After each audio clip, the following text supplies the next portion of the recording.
The Haworth structure is the cyclic version of our monosaccharides. So when a compound contains both a hydroxyl group and a carbonyl, such as an aldehyde or a ketone, an intramolecular or internal cyclization reaction can occur. For our monosaccharides, that cyclic or ring structure is the more stable version, and that's what we would find in nature. However, because our monosaccharides can also be in their acyclic form, they can convert between their Fischer projection and their Haworth or cyclic structure. The carbon that was the carbonyl, the aldehyde or the ketone in the Fischer projection is the carbon that participates in making the cyclic structure. In this example, carbon 1 is our carbonyl. As we see, carbon 1 and that carbon 5 are going to be swinging around. And carbon 1 is now part of that ring. When we look at our chiral centers in the Fischer projection, even though this is not a true Fischer projection because it's not the crosshairs, but I wanted to show you where the carbons are at. We have 1, 2, 3, 4. This compound has 4 chiral centers. When we move to the Haworth structure or that cyclic structure, carbon 1 now becomes chiral once it's gone into that ring. We still have carbon 2, 3, 4, and 5. Therefore, in the cyclic structure, we have actually increased the number of chiral centers, and this we have 5 chiral centers. Because carbon number 1 was that carbonyl carbon, it is what told us we're working with an aldose. But we can't necessarily see that in that Haworth structure anymore. So carbon 1 is no longer a carbonyl. We need to we provide that carbon another name because that is still one of our reactive carbons when we get to our disaccharides or the glycosidic linkages that form. So the name of carbon number 1 becomes our anomeric carbon.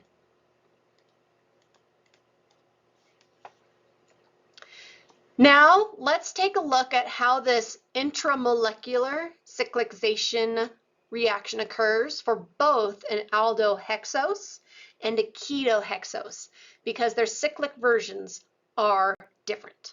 Looking at our aldohexose first, we're going to be using D-glucose.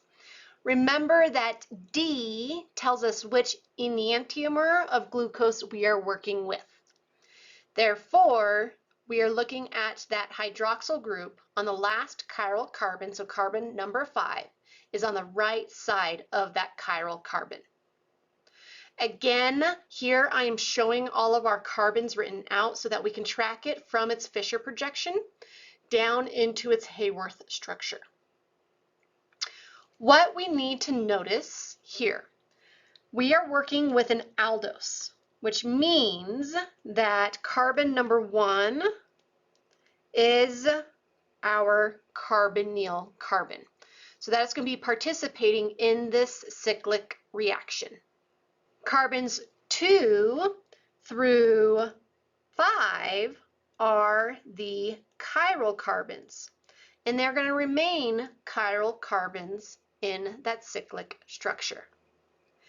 Now, what we are going to do as the first step in this internal reaction is we're going to lay that structure down to the right 90 degrees.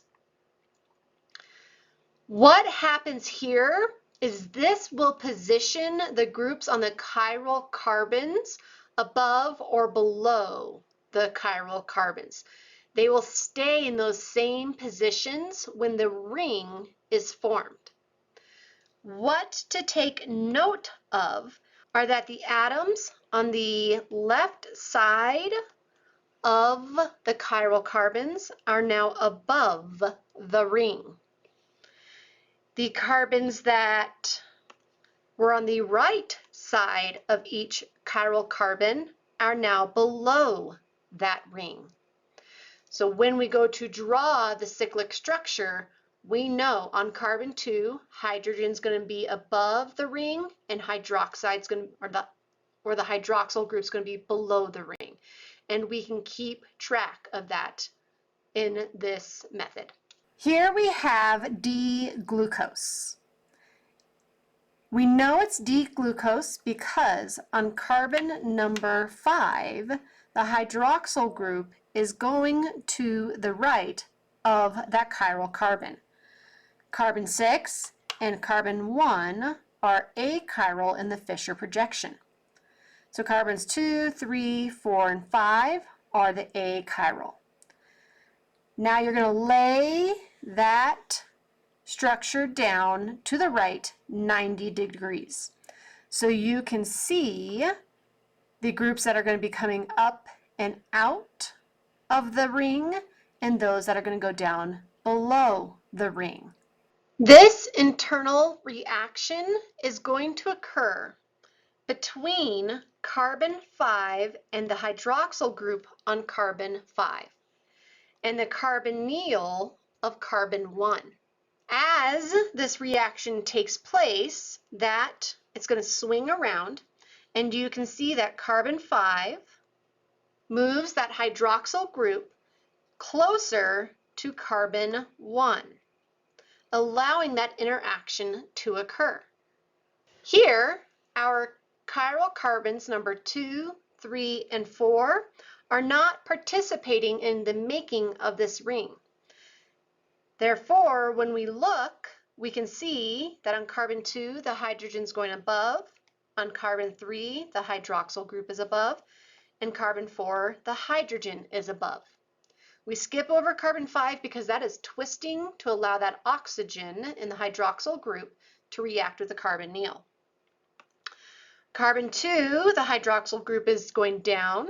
Carbon 3, the hydrogen is going down. And carbon 4, the hydroxide is going down.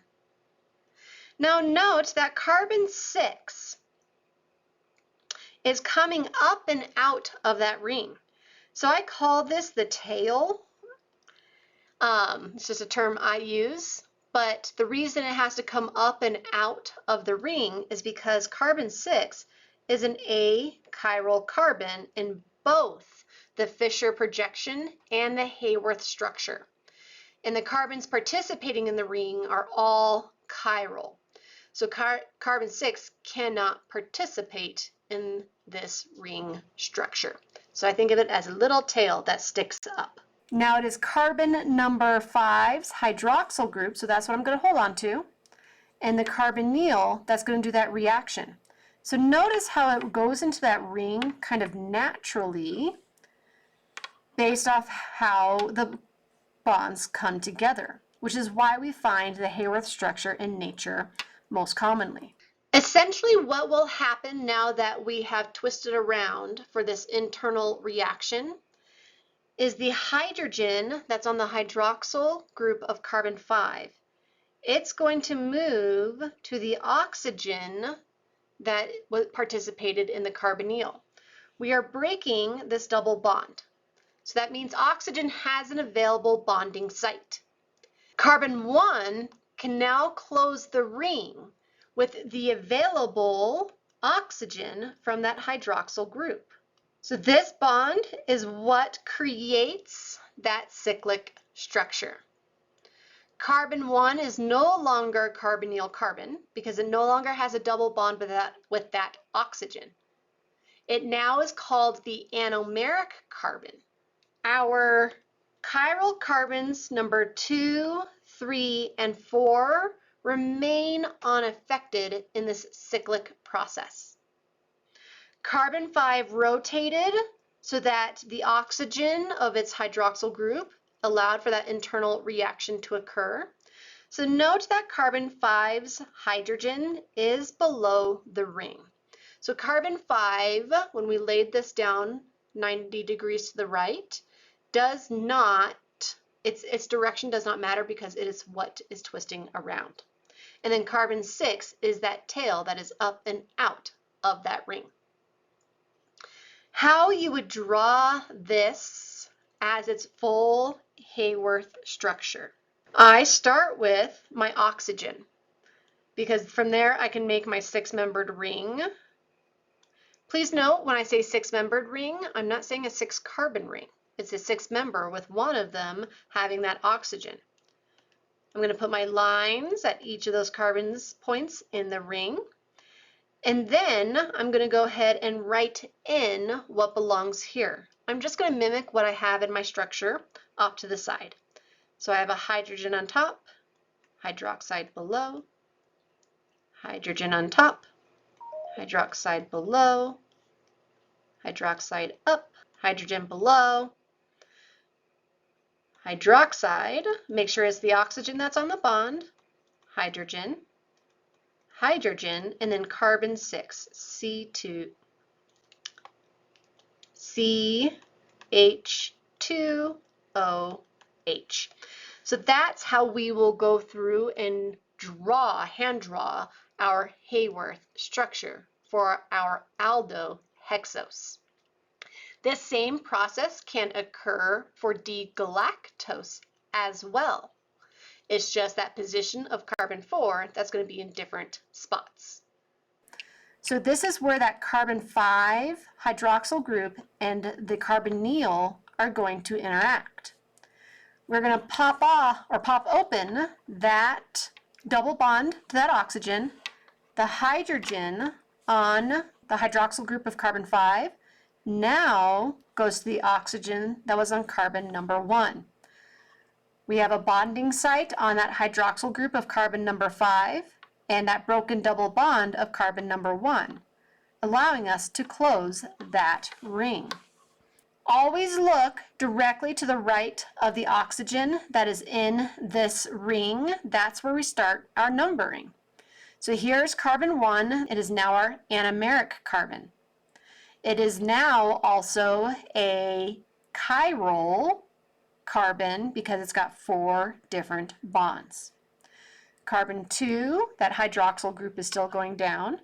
Carbon 3, the hydroxyl group is up. Carbon 4, hydroxyl group is down. Carbon 5 is participating in that ring, and here's that tail for carbon number 6. So this is a 6-membered ring. We call it a heterocyclic ring because one of the atoms participating is not carbon, it's a hetero atom. Here we're going to be looking at our ketohexose, so D-fructose. Remember in our ketohexose that we are working with a ketone, which means that our carbonyl is now interior, and specifically on carbon number 2. This also then means that we have reduced the number of chiral centers in this structure and compared to glucose and galactose. Fructose, or a ketohexose, has 3 chiral centers in its Fischer projection. Just like we had done with our aldohexose, we want to lay our structure 90 degrees to the right. This is going to put our chiral carbons that are going to stay in their same orientation in a position where we can look at the groups that are going to be above the ring and the groups that are going to be below the ring. Carbon 5 is still going to be the hydroxyl group that is going to initiate this internal cyclization reaction with our carbonyl,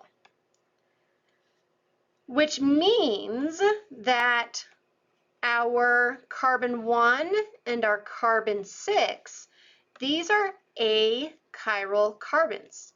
So if they're achiral, that means they're not going to participate in the ring itself. They're going to be up and out of the ring. So I think of our fructose as it's got two tails, or its hands are going to be waving, as you'll see in our next slides. Here we have D-fructose. It's fructose because it's a ketose. It has that carbonyl on carbon number 2. We've got our 3 chiral carbons within that Fischer projection. Carbon 1 and carbon 6 are achiral, and they can rotate freely around that bond. Like we had done with our glucose, we're going to lay this structure down and to the right.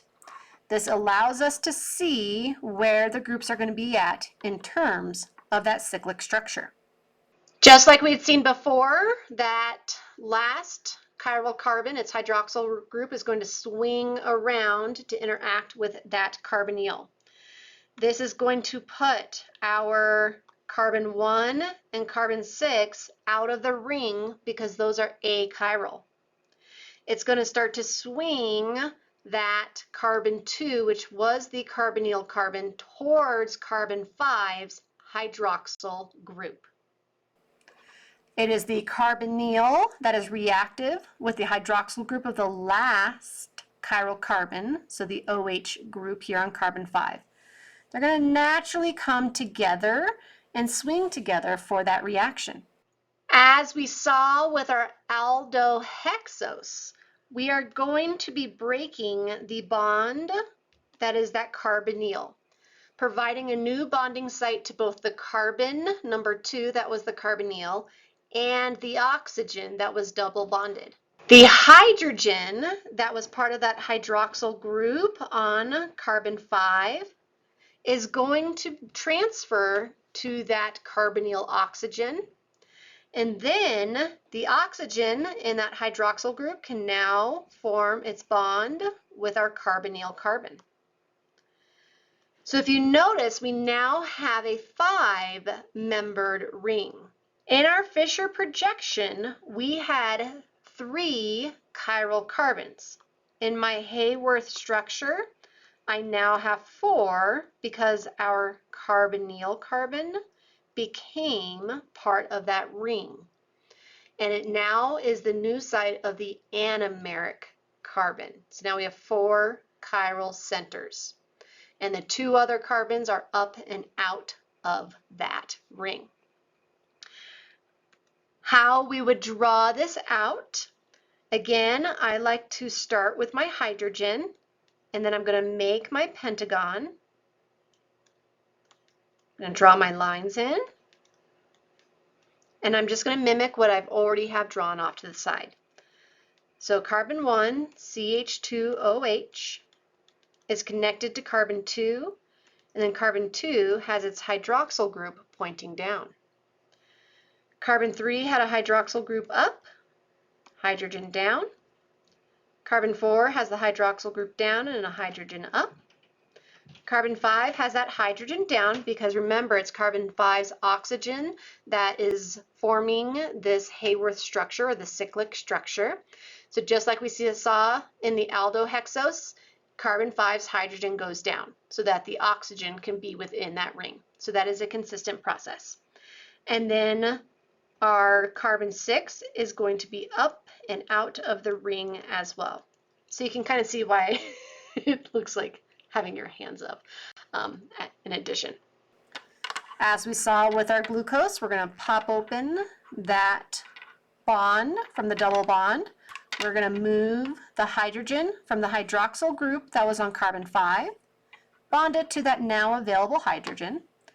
And now we can close that ring between the carbon 5 hydroxyl group and that carbonyl carbon that was carbon number 2.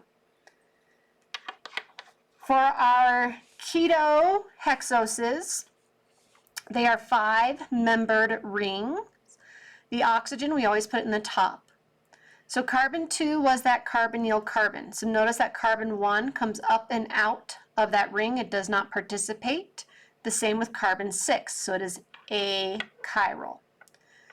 Carbon 2 becomes chiral. Then we have our carbon 3 and our carbon 4 that did not change their bonding order. Carbon 5 participated in that bond. So this is a 5-membered ring. It is a heterocyclic ring because one of the points is an oxygen atom and not a carbon atom.